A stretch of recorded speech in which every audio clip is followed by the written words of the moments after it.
Happiness. All beings desire happiness always, happiness without a tinge of sorrow. At the same time, everybody loves himself best. The cause for love is only happiness, so that happiness must lie within oneself. Further, that happiness is daily experienced by everyone in sleep when there is no mind.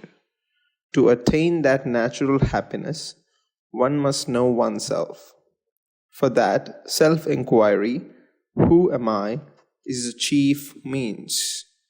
Happiness is the nature of the self. They are not different. The only happiness there is of the self. That is the truth.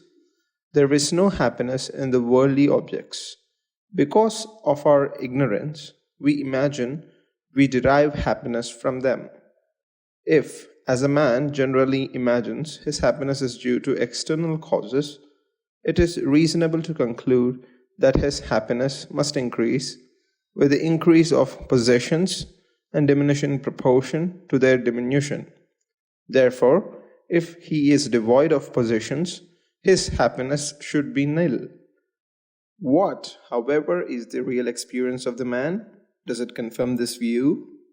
In deep sleep, the man is devoid of all possessions, including his own body. Instead of being unhappy, he is quite happy. Everyone desires to sleep soundly. The conclusion, therefore, is that happiness is inherent in man and is not due to external causes. One must realize his self in order to open the store of unalloyed happiness. There is a story in Panchadasi which illustrates that our pains and pleasures are not due to facts but to our concepts. Two young men of a village went on a pilgrimage to North India. One of them died there, but the other, having picked up some job, decided to return to his village only after some time. Meanwhile, he came across a wandering pilgrim, sent word through him to his village about himself and his dead friend. The pilgrim conveyed the news, and in doing so inadvertently changed the names of the living and the dead man.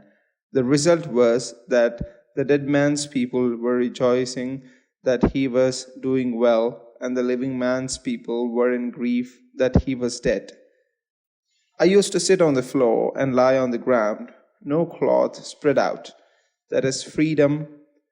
The sofa is a bondage. It is jail for me. I am not allowed to sit where and how I please. Is it not bondage?